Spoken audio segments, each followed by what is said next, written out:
Hey guys, welcome to another episode of The Vinyl Den, your channel for record collecting by record collectors. I'm Nick. Today, I'm talking about the latest album from Metallica, 72 Seasons.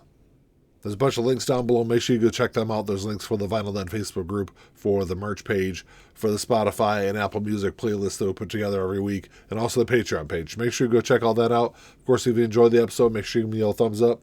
Hit that subscribe button down below. Make sure you hit that notification bell so you're notified every time I release new episodes. So Metallica released their 11th studio album, 72 Seasons, back on April 14th. And so I've had about a month now to listen to the album. And I've listened to it probably 6 or 8 times since release day.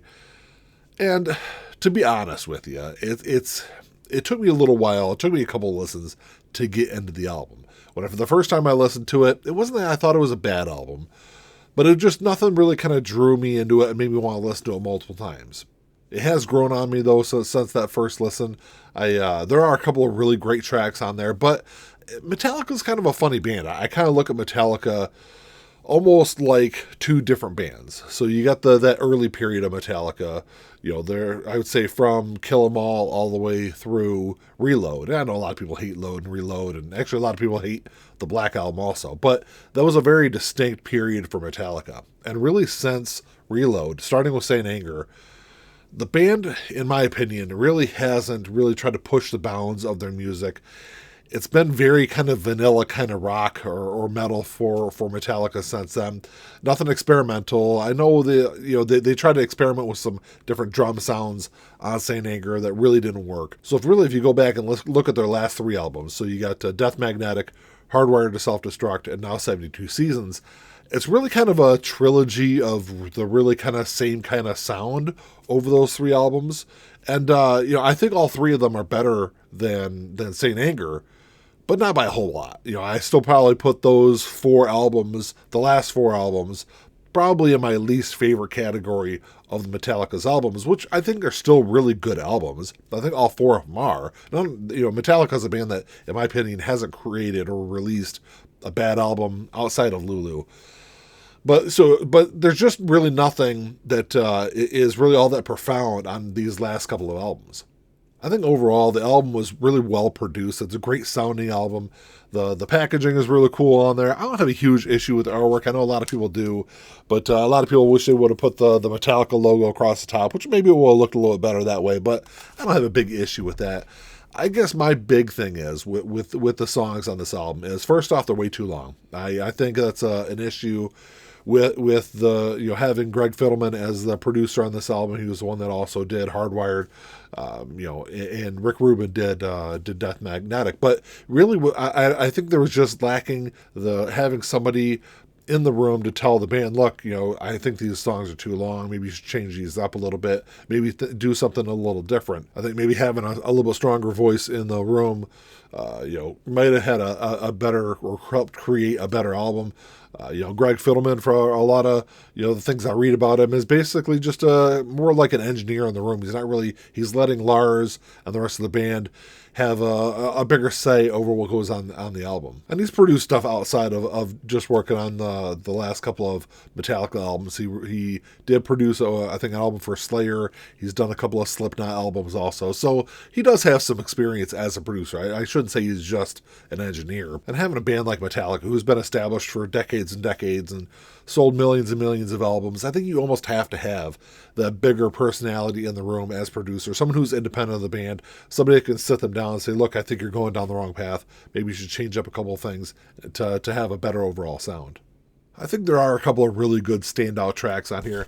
I think Lux Eterna is by far my favorite song on here, but I thought Shadows Follow was a really good track. If Darkness Had a Sun is another great track. So I think there is some redeeming stuff on this album. Just unfortunately, there's too many tracks on here that, like I said, kind of are way too long. They kind of drone on, kind of repetitive at parts, and like I said before, just nothing. There's nothing that really kind of pushes the boundaries of their music.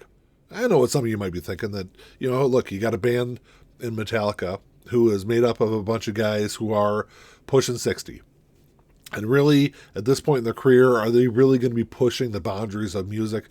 Probably not. But they're all they're trying to do is focus on making a good album, and I think that's what they did with 72 Seasons. I don't think it's a bad album. I don't think there's really a terrible track on it. I just think they could have done some things, with changing up the songs a little bit, having a little bit more variety of sounds on their album. Would have made a better album overall. Because really, overall, that's kind of my one big downside to this album is all the songs kind of sound the same. And maybe it's because it feels that way because of how long the songs are, that there's not, they kind of carry on a little too long, and maybe they give the album an overall really similar sound. And, I think Hardwire was really kind of the same way also. I'd like to see Metallica maybe mix it up a little bit. Obviously not go to like what they did with like Load and Reload, or they're doing like country songs and things like that. But I'd like to see them have a little bit more variety in tone, in song structure on their album. I think two big upsides for me for 72 Seasons is the performance you got out of Kurt Hammett and James Hetfield. I think they both are phenomenal on this album. Some of the best work that both of those guys have done over the last 30 years, probably since the Black Album. I think they both do a great job on here. But, overall, it's just kind of a meh album for me. I think it's it's a really solid metal album for 2023. But, with, I guess, what we've gotten out of Metallica over the last 40 plus years, I guess at this point, I just kind of expected more out of them. So I guess overall, if I were to rate this album 1 to 10, I'd probably give it a 6.5. I think it's a really good, really solid album. It's definitely worth something I'll listen to over and over again. I mean, it's not a terrible album by any stretch of the imagination. I know it's really hard, and I guess really kind of unfair to compare 72 Seasons to, say, And Justice for All. Two very different time periods for that band. Two really different time periods in music, really, overall, also. But, it's still the same band. So I guess I still can or still really kind of have to compare it to the band's other work. But, if I look at just their 2000s output, I think this is their best album of the 2000s. By just a hair over Death Magnetic and Hardwired. I think all the last three albums, like I said before, are all really solid albums. But, they're definitely in that lower tier, I think, of Metallica albums overall. Who knows? 10 years from now, I might look at 72 Seasons very differently than the way I do now, but I'm sure it probably won't change all that much. But who knows what the future holds. As far as Metallica goes, on their next album, I'd love to see them bring in somebody different. I don't want to put all the blame on Greg Fidelman. I know it's not his fault. He did what he had to do on this album, but I'd like to see them bring in somebody who maybe challenge Metallica a little bit more and see if he can get them to really challenge themselves on an album. But, I'm interested to see what they do in the future. But drop me a comment down below. Let me know what you guys think about 72 Seasons. I've seen opinions all over the place over the last month. A lot of people absolutely hate this album. A lot of people absolutely love it. And then there's a lot of people, I think, in the middle that are kind of like me and just think, it's just another good, solid album, which I think is kind of okay in 2023. It's not, like I said, it's not a bad album. I enjoy the album. I'll listen to it multiple times. But overall, it's probably not something I'll listen to as much as, say, some other Metallica albums. But I don't know. Let me know what you guys think. If you enjoyed the episode, make sure you give me a little thumbs up. Hit that subscribe button down below. And that's all I got. Until next time, keep on spinning. Peace.